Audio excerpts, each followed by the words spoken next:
the southern outskirts of West Lothian. A mountainous and desolate land.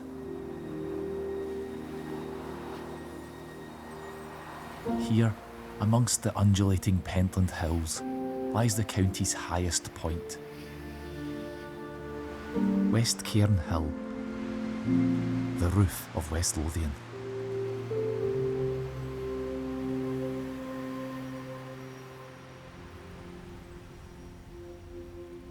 It was a cold winter's day, the hilltops sprinkled with snow, whilst the glens had managed to escape winter's icy touch.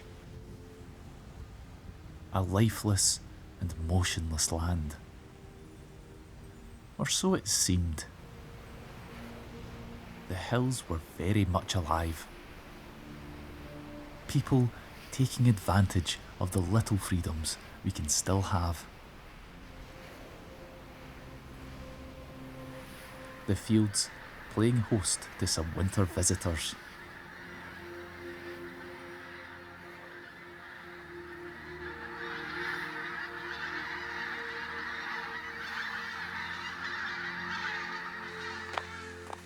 I was taking the notoriously boggy route from Little Vantage Car Park to Caldstane Slap.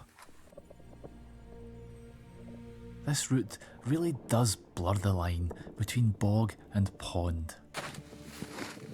Hard as the ice may have tried, it wasn't able to fully tame the bogs. Each step was a roll of the dice between firm ground and a soggy boot.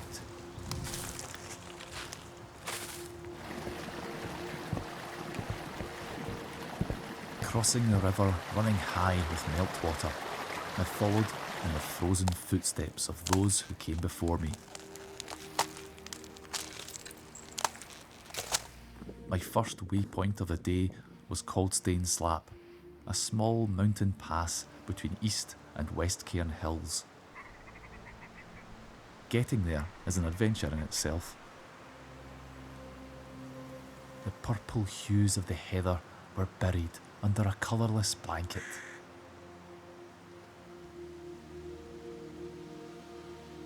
The incline isn't steep, and it's not too far at just under 4.5 kilometres, but the undulating, winding path can make for slow going.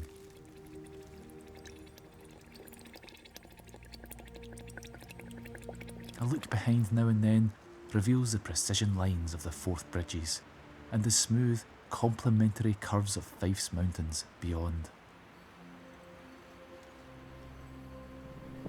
The frozen waters of Harperig Reservoir, which I had on good authority were filled with wild swimmers that day. West Cairn's summit was being licked by fast-moving cloud. I knew then that the wind would have some chilly gusts in store for me higher up.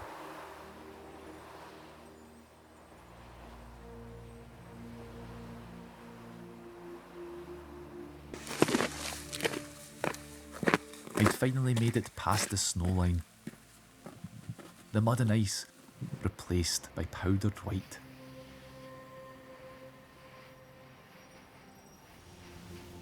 The deep blue waters of the reservoir adding a touch of colour to the landscape.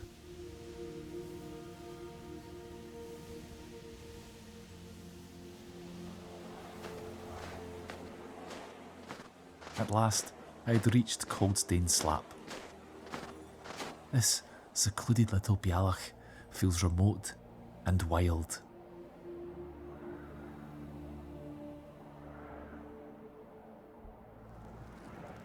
Despite the hostile conditions, the snow betrayed the area's true nature, with little footsteps scurrying to and fro across its surface. But the best was yet to come. There was still a hill to be climbed. All I had to do was follow the dry stone dike that led the way to the summit. That was easier said than done. A thin crust of ice on top of the snow hid its dark secret. Underneath was a fine powder, waist deep in places. A gamble between gliding smoothly across the surface or punishingly difficult as a foot plunged deep into the snow. It was exhausting.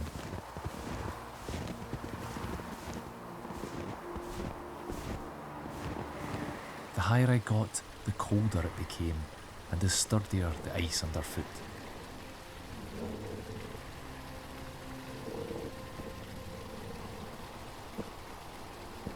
This little wall is the line that separates West Lothian and the Scottish borders, symbolising the sacrifices we are currently making by staying within our own borders. The piercing cold wind from the southern side of the stones was enough to keep anyone from crossing too far. Any exposed skin was soon being nibbled at by the cold.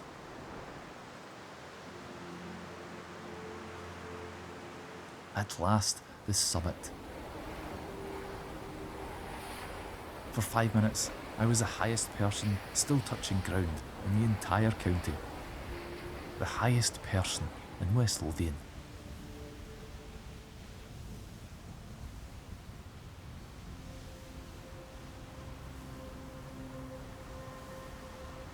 I could see it all, and beyond. The unreachable, heavenly lands of the south, to the distant kingdom of Fife to the north. It had been a challenging walk, just what was needed to keep the spirits up. After 5 minutes, the cold began to pierce my winter layers, and I was forced to concede the honour of highest person to the next adventurer. If you enjoyed the video, I'd love it if you'd hit subscribe, so I can bring you along on the next adventure too.